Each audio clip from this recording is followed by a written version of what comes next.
je vous fais entendre une voix synthétisée d'hier qui m'a permis de devenir, en quelque sorte, ce que je suis aujourd'hui.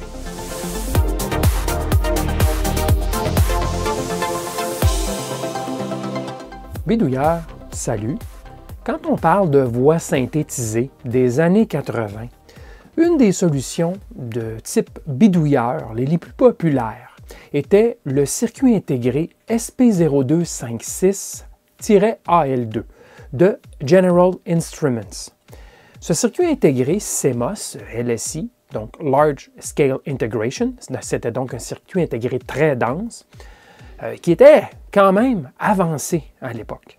Il produisait une voix monotonale, plutôt robotisée, qui, comme vous allez le constater, a beaucoup à envier aux voix synthétisées d'aujourd'hui. Mais tout de même, c'était vraiment cool de produire de la voix synthétisée. Pour générer les mots, il fallait fournir des allophones, des phonèmes, au circuit intégré, un à un, au fur et à mesure que les sons étaient produits. Il y avait donc nécessité d'un contrôle par microprocesseur ou microcontrôleur. C'est pour cela qu'on a vu le SP0256-AL2 dans des kits maison de synthèse vocale, documentés dans des magazines spécialisés à l'époque de micro-ordinateurs tels que le VIC-20 et la famille Atari 8-bit. D'autres sociétés ont produit des modules périphériques pour divers micro-ordinateurs 8-bit, comme le Cura Microspeech pour l'ordi ZX Spectrum et le Tandy Speech and Sound Cartridge pour le TRS-80 couleur. L'autre raison pour laquelle le SP0256 était accessible et connu des bidouilleurs est qu'il était distribué comme simple circuit intégré par Tandy Radio Shack. Tandy l'annonçait dans leur catalogue et dans la documentation comme étant le SP0256 plutôt que le SP0256. Pourquoi? Aucune idée. Voici d'ailleurs comment il nous était présenté à l'époque. La première apparition du SP0256 chez Radio Shack Tandy, bien, elle s'est faite en 1984 dans son catalogue de 84. Voilà. C'est le SP0256, mais attention, ce n'est pas le SP0256AL2. C'était une paire de circuits intégrés. Le SP0256, en fait, tirait 17 et non pas -AL2. Le -17, c'était pour construire une horloge. La puce ici, le SPR16, c'était un ROM, donc une mémoire morte qui était ajoutée au SP0256 pour produire 32 instructions parlantes et 3 mélodies. Mais quand on lit sur Wikipédia, c'était bien pour se construire une horloge. Que ces deux puces-là étaient utilisées. On voit le prix, 18 $ pour la paire de circuits intégrés. C'était quand même pas donné, il faut le dire. L'apparition de la version AL2 s'est faite l'année suivante dans le catalogue de 1985 à 18,95 $, donc ça a monté de 1 $. Et c'est bien le SP0256-AL2. Alors là, cette fois-ci, on a vraiment la puce qui nous donne 59 sons distincts. Ce sont des allophones, donc des phonèmes, et 5 pauses. Alors c'est exactement cette puce que moi, je m'étais procurée. On nous dit vraiment ce que c'est. Il y a 16 kilooctets de mémoire morte intégrée pour produire la voix et que ça s'interface avec la plupart des microprocesseurs. Alors ça, c'est en 85. Et la dernière année que la puce est apparue, c'est en 1989, on pouvait acheter le SP0256-AL2, cette fois-ci monté d'1 $ encore, 19,95 $. Et on pouvait aussi acheter la puce CTS256-AL2, qui était le petit frère du SP0256-AL2. C'est un microprocesseur 8 bits qui est préprogrammé pour décoder des caractères ASCII. Autrement dit, si on écrivait du texte en anglais, il allait produire les phonèmes directement. Alors, on tapait du texte, j'ai l'impression, des phrases, et le microprocesseur fournissait au SP0256 les phonèmes pour faire la prononciation. Alors, regardez la paire, par contre. On parle de 30 plus 20. On était rendu à 50 $ canadiens de 1988 pour produire de la voix synthétisée de type robot. Ouch! Ça commence à être pas mal cher. Alors, qu'est-ce qui me lie au SP0256AL2? Bien, je me suis servi du circuit intégré en 1989 dans mon projet universitaire de fin d'études en génie électrique, ce qui explique pourquoi il garde une place spéciale dans mon cœur. Mais il dormait en remisage depuis ce temps, donc depuis 30 ans. J'ai donc décidé de le ressortir et de le faire fonctionner à nouveau. Regardons donc ce qu'il fait, ce petit circuit intégré. Voici la fiche technique qui nous était fournie avec le circuit intégré SP0256 AL2 chez Tandy, donc c'était la marque Archer. Alors la fiche technique est quand même pas petite, elle avait 18 pages. Mais on va s'apercevoir que ce n'est pas si compliqué de faire fonctionner la puce. Alors, on nous la vantait comme étant facile à interfacer, ce qui est quand même vrai. On a besoin de 6 lignes, ce qu'on appelle A, les lignes d'adresse, mais en réalité, c'est plus la donnée, si vous voulez, là. Ainsi qu'un ou deux signaux de contrôle. Vous allez voir dans l'implémentation, je vais vous montrer, je vais vous expliquer en détail comment ça fonctionne. On avait aussi besoin d'un oscillateur externe, mais essentiellement, ça s'arrêtait là. Microcontrôleur ou micro-ordinateur à côté qui fournit la donnée et un quartz. Et on avait des sons là, qui sortaient. Alors, c'était pas si complexe de le faire fonctionner. Puce 5 volts. Donc à l'époque, bien sûr. Alors, on nous parlait de langage naturel. Vous verrez que ce n'était pas tellement naturel. C'est beaucoup plus robotisé. Il y a de la mémoire ROM interne, bien sûr. Ah oui, à noter, ici, on identifie la puce comme le SPO256. Mais un petit peu plus loin, on parle du SP0256. Alors, eux-mêmes étaient confus un peu là, dans l'appellation, mais c'est bien SP0256.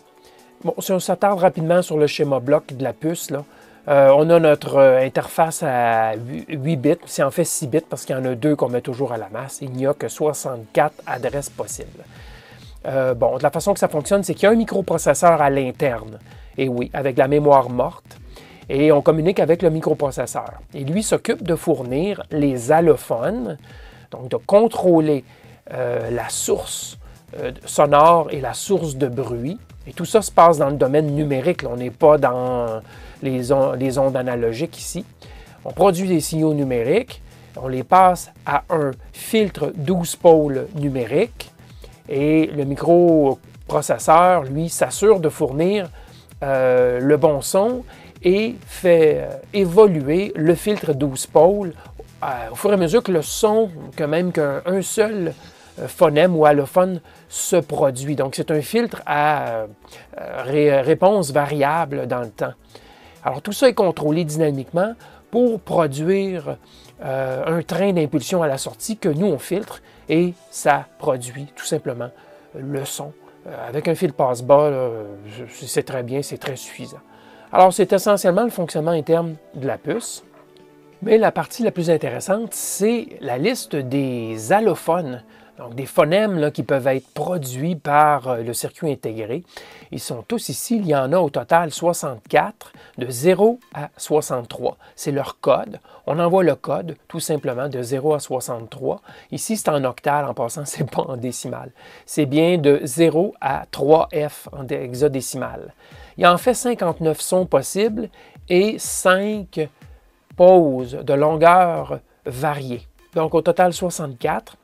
On nous donne ici des exemples de mots qui contiennent les sons, mais la façon la plus simple de s'y retrouver, c'est d'aller ici, à la page précédente, où on nous donne classé par groupe de sons, avec des exemples de mots, les différents allophones.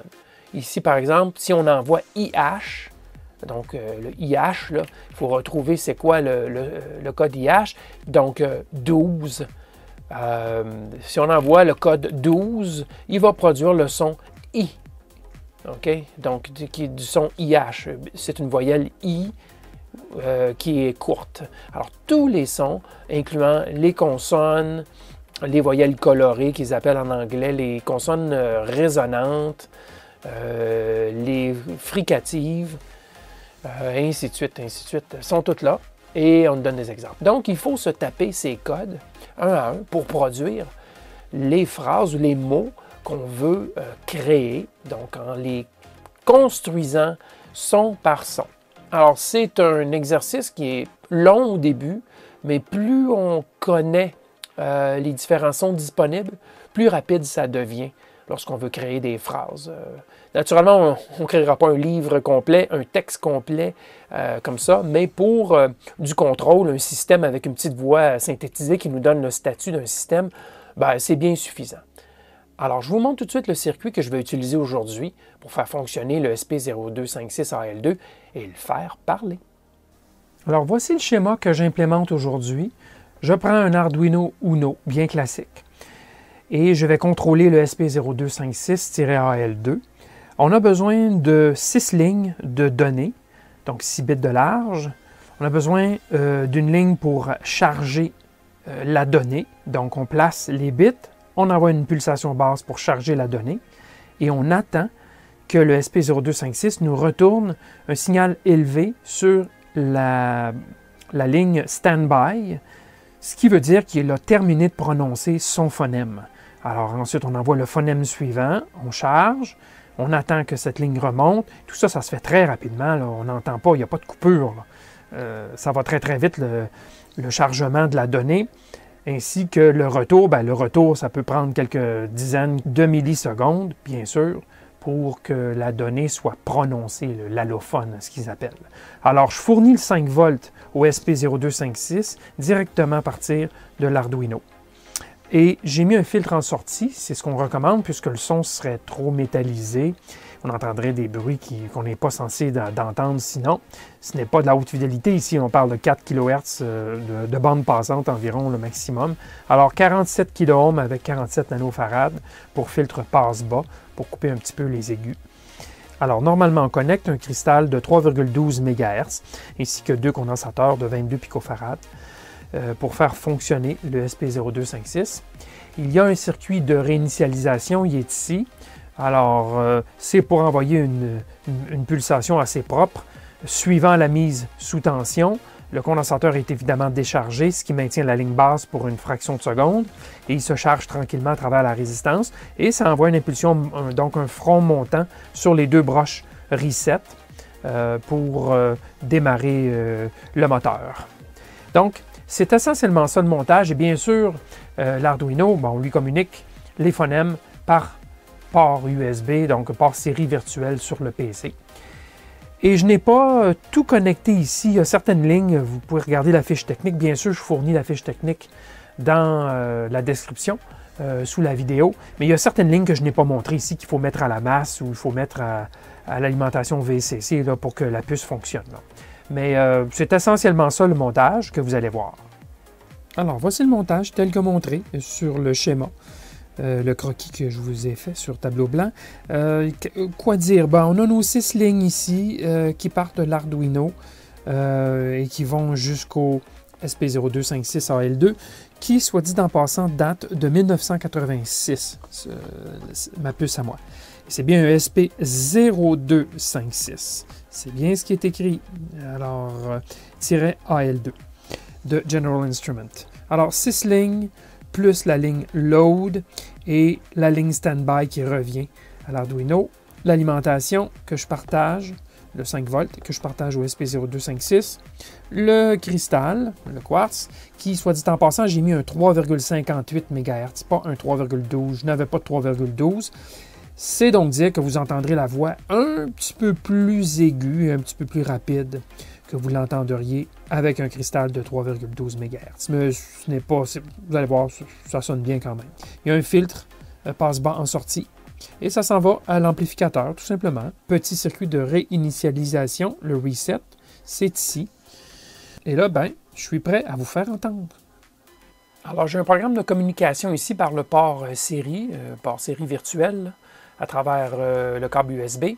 Ce que je fais essentiellement, c'est que j'envoie les codes texte séparés par une virgule.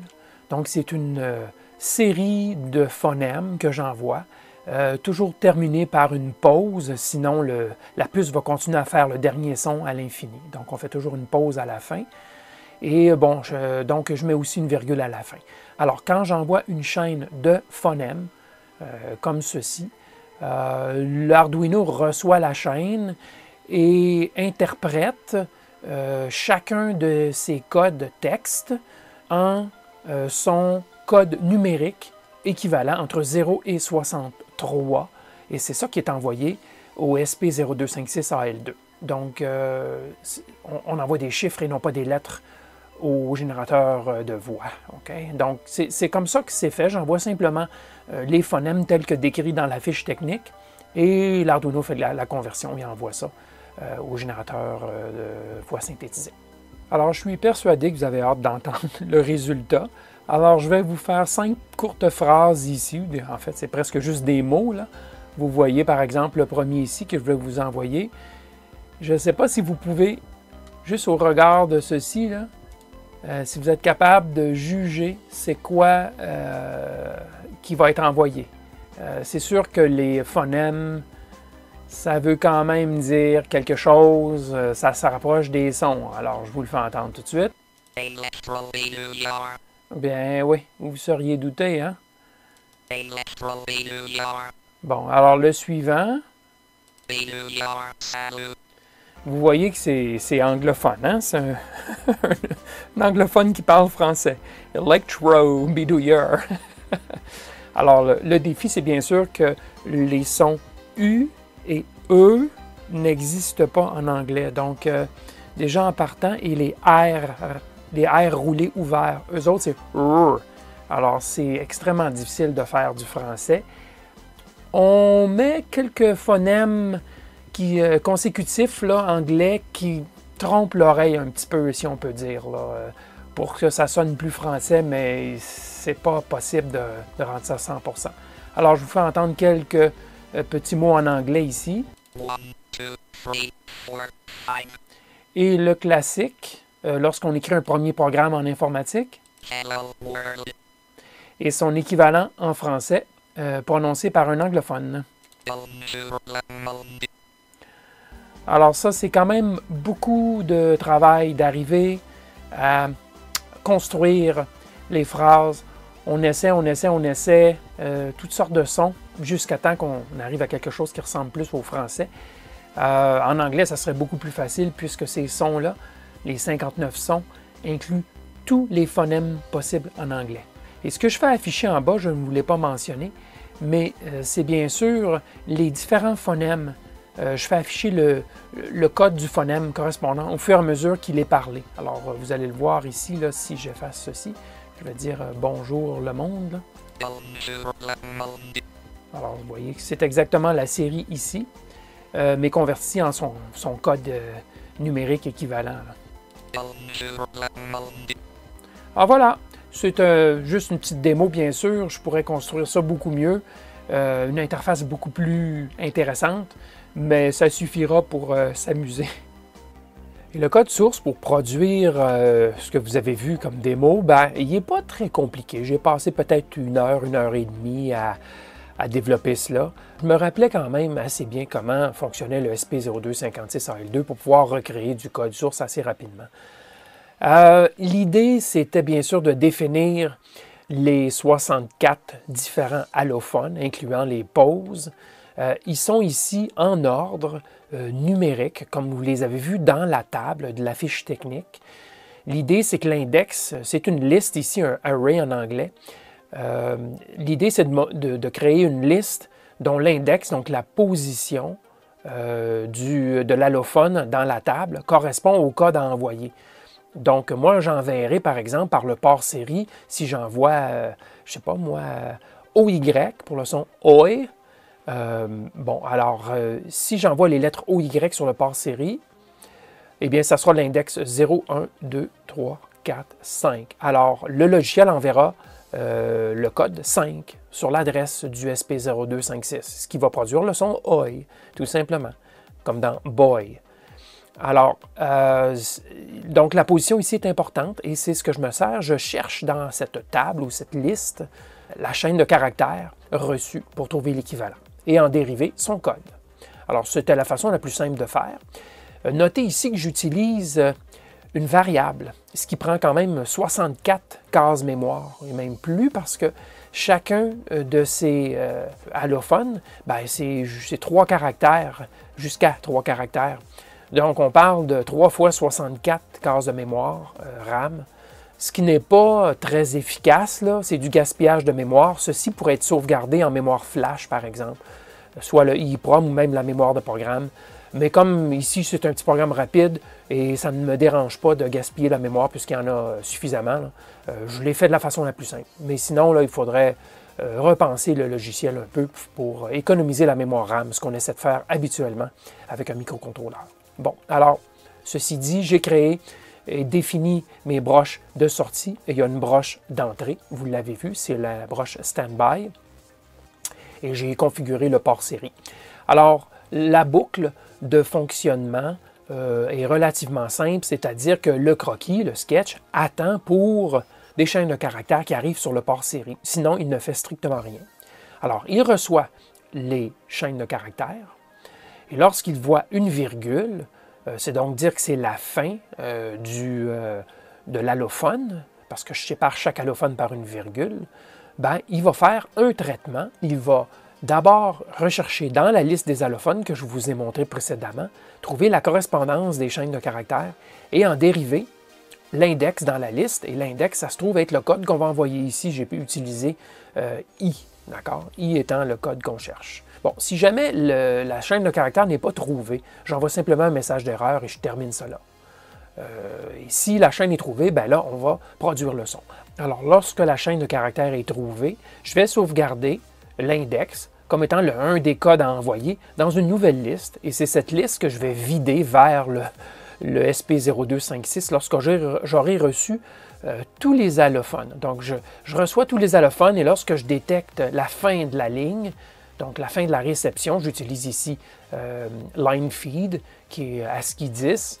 Et lorsque ça c'est reçu, je considère que tous les allophones ont été reçus. Ma liste est donc pleine et prête à être envoyée.